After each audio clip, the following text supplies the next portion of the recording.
ಎಲ್ಲರೂ ನಮಸ್ತೆ. ನನ್ನ ಹೆಸರು ಜಯಂತ್ ಶೆಟ್ಟಿ. ಇವತ್ತು ತಾರೀಕು 19/6/2026,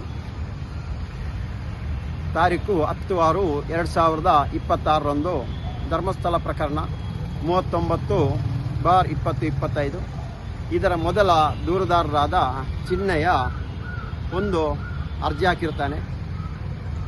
ಧರ್ಮಸ್ಥಳ ದೇವಸ್ಥಾನದ ವಿರುದ್ಧ ಏನು ಮಹೇಶ್ ತಿಮ್ಮರೋಡಿ ಅನ್ನೋ ತಂಡ ಇಲ್ಲ ಸೌಜನ್ಯ ಪರ ಹೋರಾಟಗಾರರು 200 ಕೋಟಿಯ ಷಡ್ಯಂತ್ರ ಮಾಡಿರುವುದಂತ, ಅದರಲ್ಲಿ ಗೊತ್ತಿಲ್ಲದಂಥ ಕೆಲವೊಂದು ಗಣ್ಯ ವ್ಯಕ್ತಿಗಳ ಹೆಸರನ್ನು ಸೇರಿಸಿ ದೂರು ಕೊಟ್ಟಿರ್ತಾನೆ. ಈ ದೂರಿನಂತೆ ಇದು ಕೇಳಿದಷ್ಟೇ ಕೇಳಲಿಕ್ಕೆ ಕಾಯ್ತಾ ಇದ್ದರು ಕೆಲವೊಂದು ರಾಜಕೀಯ ವ್ಯಕ್ತಿಗಳು. ಪ್ರಚೋದನಕಾರಿ ಹೇಳಿಕೆಗಳನ್ನು ನೀಡೋದು, ದೇವಸ್ಥಾನದವರು ಷಡ್ಯಂತ್ರ ಮಾಡ್ತಾ ಇದ್ದ ಸೌಜನ್ಯ ಹೋರಾಟಗಾರರು ಏನಾದರೂ ಮಾಡಿ ಸೌಜನ್ಯ ಹೋರಾಟಗಾರರನ್ನು ಮುಗಿಸಿಬಿಡಬೇಕು, ಅವರ ಮೇಲೆ ಹಲ್ಲೆ ಮಾಡಬೇಕು, ಈ ರೀತಿಯಲ್ಲಿ ಹೇಳಿಕೆಯನ್ನು ಹೇಳ್ತಾ ಇದ್ದರು. ಇದರ ಮಧ್ಯೆಯಲ್ಲಿ ಉಡುಪಿ ಶಿರೂರು ಮಠದ ಮಠಾಧೀಶರು ಒಂದು ಹೇಳಿಕೆಯನ್ನು ಕೊಟ್ಟಿದ್ದಾರೆ. ಧರ್ಮಸ್ಥಳದ ವಿರುದ್ಧ ಷಡ್ಯಂತ್ರ ನಡೀತಾ ಇದೆ, ಹಿಂದೂಗಳೆಲ್ಲ ಒಂದಾಗಬೇಕು, ಇದನ್ನು ಪ್ರತಿಭಟಿಸಬೇಕಪ್ಪ ಎಂದು. ಯಾವುದೇ ಒಂದು ತನಿಖೆ ಆಗಿಲ್ಲ. ಒಂದು ಸುಳ್ಳು ದೂರನ್ನು ನ್ಯಾಯಾಲಯಕ್ಕೆ ಕೊಡೋತ್ತಿಗೆ ಈ ರೀತಿಯಲ್ಲಿ ಹೇಳಿ ಹೋರಾಟಗಾರರ ತೇಜೋವಧೆ ಮಾಡುತ್ತಾ ಹೋರಾಟಗಾರರ ಮೇಲೆ ಹಲ್ಲೆ ಮಾಡುವಂಥ ಒಂದು ಹಂತಕ್ಕೆ ತಂದಿದೆ ಅಂತ ಹೇಳ್ಬೋದು. ಇದರ ವಿರುದ್ಧವಾಗಿ ನಾನಿವತ್ತು ಮುಖ್ಯಮಂತ್ರಿ ಹಾಗೂ ಗೃಹ ಸಚಿವರಿಗೆ ನಾನು ದೂರು ನೀಡಿದ್ದೀನಿ.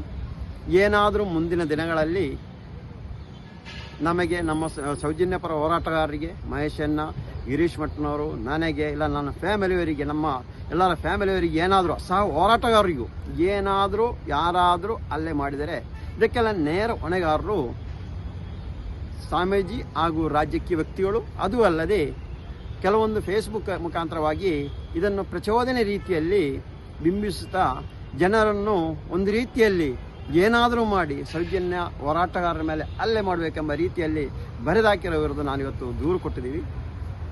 ಇದರ ಮಧ್ಯೆಯಲ್ಲಿ ಇವತ್ತೊಂದು BLR ಪೋಸ್ಟಲ್ಲಿ ಒಂದು ಸುದ್ದಿ ಬಂದಿರ್ಬೋದು, ಎಲ್ಲರೂ ನೋಡಿರ್ಬೋದು. 1998ರಿಂದ 2012 ತನಕ, ಅಂದರೆ ಸೌಜನ್ಯ ಅತ್ಯಾಚಾರಕ್ಕೆ ಒಳಪಟ್ಟು ಕೊಲೆ ಆಗುವ ತನಕ, ಕಮ್ಮಿ ಅಂದರೆ 1510 ಸಂಶಯಾಸ್ಪದ ಸಾವುಗಳು ನಡೆದಿದೆ ಅಂತ ಇದರ ತನಿಖೆ ನಡೀತಾ ಇದೆ. ಇದರ ಮಧ್ಯೆಯಲ್ಲಿ ಅಲ್ಲಿ ಆ್ಯಸೆಟ್ ದಾಳಿಯಾಗಿ ಒಂದು ಹೆಣ್ಣು ಮಗಳು ಅನ್ನು ಕೊಲೆ ಮಾಡಿರೋದು. ಈ ವಿಷಯದಲ್ಲಿ SIT ಅವರಿಗೆ ನಾನು SIT ಅವರು ನನ್ನ ಕರೆಯುವಾಗ SIT ಅವರಿಗೆ ನಾನು ದೂರು ಕೊಟ್ಟಿದ್ದೀನಿ.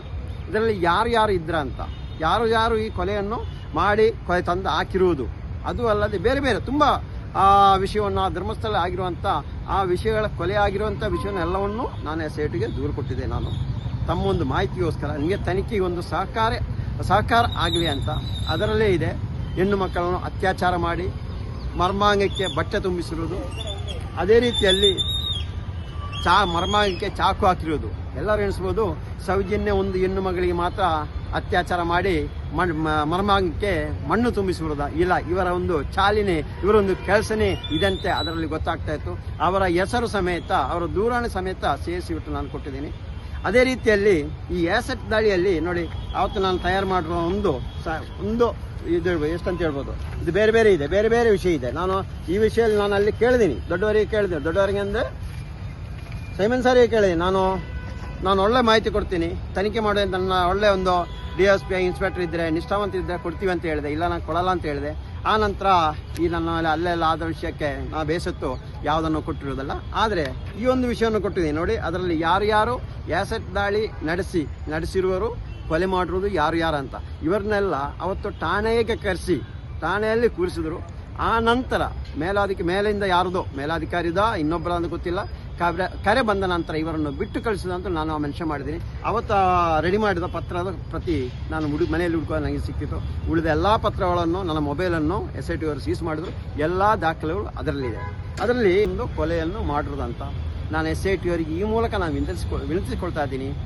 ನಾನು ಕೊಟ್ಟಿರುವಂಥ ಆ ದೂರನ್ನು ತೆಗಿರಿ, ಅದನ್ನು ಪರಿಶೀಲನೆ ಮಾಡಿ ಸತ್ಯಾಸತ್ಯವನ್ನು ತಿಳಿಸಿ ಹುಡುಕಿ ಅದನ್ನು ನಿಮಗೆ ಆ ಒಂದು ಹೋಗೋ ರೂಟ್ ಎಷ್ಟಾದರೂ ಯಾವುದೇ SIT ಬಂದರೂ ದಾಖಲೆ ಪರಿಶೀಲನೆ ಮಾಡ್ಬೋದು. ಆದರೆ ಕೆಲವೊಂದು ಮಾಹಿತಿಗಳು ಯಾರಿಗೂ ಬಿಟ್ಟುಕೊಳ್ಳಲ್ಲ. ಆದರೆ ನಮಗೆ ನಮ್ಮ ಹೋರಾಟಕ್ಕೆ, ನಮ್ಮ ನಿಷ್ಠಾವಂತ ಹೋರಾಟಕ್ಕೆ ಮನಿದು ಜನರೇ ನಮಗೆ ಮಾಹಿತಿ ಈ ಥರ ಕೊಟ್ಟಿದ್ದಾರೆ. ಅದರಲ್ಲಿ ನಿಮಗೆ ಒಂದು ದೂರನ್ನು ಅವತ್ತು ಕೊಟ್ಟಿದ್ದೀನಿ. ಅದರ ಪ್ರಕಾರ ತನಿಖೆ ನಡೆಸಿ ಇನ್ನೂ 510 ಅಲ್ಲ, ಅದಕ್ಕಿಂತ 4 ಪಟ್ಟು ಇರ್ಬೋದು ಅಲ್ಲಿ ಕೊಲೆಯಾಗಿರುವುದು. ಇವಾಗ ತಮಗೆ ಸಿಕ್ಕಿರೋ ಪ್ರಕಾರವಾಗಿ ಏನು ಪಂಚಾಯತ್ ದಾಖಲೆ, ಪೊಲೀಸರೋದು, ಹಾಸ್ಪಿಟಲ್ದು, ಇದರ ಒಂದು ಅಂದಾಜು ಲೆಕ್ಕಾಚಾರ ತಮಗೆಲ್ಲ ಸಿಕ್ಕಿರೋದು. ಆದರೆ ಕಣ್ಣಿಗೆ ಕಾಣದೆ ಕೊಲೆ ಮಾಡಿ ಬೀಸಾಕಿರೋದು ಎಷ್ಟು ಬೇಕಾದ್ರೂ ಇದೆ. ಅದನ್ನು ಅಲ್ಲಿಯ ಇಂಥವ್ರನ್ನ ಹಿಡಿದು ಬಾಯಿ ಬಿಡಿಸಿದರೆ ಎಲ್ಲ ಸತ್ಯ ಹೊರ ಬರುತ್ತೆ. ನಾನು ಹೇಳ್ತಾ ಇರೋದು SIT ಅವರೇ, ಆ ಸತ್ತಿರುವಂಥ ಆತ್ಮಕ್ಕೆ ಒಂದು ಶಾಂತಿ ಸಿಗಲಿ, ಆ ಒಂದು ಕೆಲಸಕ್ಕೆ ನೀವು ಒಳ್ಳೆ ಕೆಲಸನ ಮಾಡಿ ಅಂತ ಈ ಮೂಲಕ ನಾನು ಕೇಳ್ಕೊಳ್ತಾ ಇದ್ದೀನಿ, ಪ್ರತಿಯೊಬ್ಬರಿಗೂ ಕೇಳ್ಕೊಳ್ತಾ ಇದ್ದೀನಿ. ಇನ್ನೂ ನಮ್ಮ ಮಾಹಿತಿ ಬೇಕಾದ್ರೆ ಕರೆದರೆ ನಾನೇ ಬರ್ತೀನಿ, ನನ್ನಲ್ಲಿರೋ ಮಾಹಿತಿಯನ್ನು ನಾವು ಕೊಡ್ತೀವಿ. ಅವತ್ತು ನಮಗೆಲ್ಲ ಹೇಳ್ತಾ ಇದ್ದಾರಲ್ಲ, ಬೈತಾ ಇದ್ರು, ಇದೇನಕ್ಕೆ ಅಂತ ಬೈತಾ ಇದ್ರು. ಅವತ್ತು ನಾನು ಹೇಳಿದೆ ರಿಟರ್ನ್ ಕೊಡಿ ಅಂತಲೂ ಕೇಳಿದೆ, ಕೊಟ್ಟಿಲ್ಲ, ನೀವು ಇಟ್ಕೊಂಡಿದ್ರಿ, ಅದರ ಪ್ರಕಾರ ಅದನ್ನು ತನಿಖೆ ಮಾಡಿ ಅಂತಲೂ ಈ ಮೂಲಕ ನಾನು ಹೇಳ್ತಾ ಇದ್ದೀನಿ.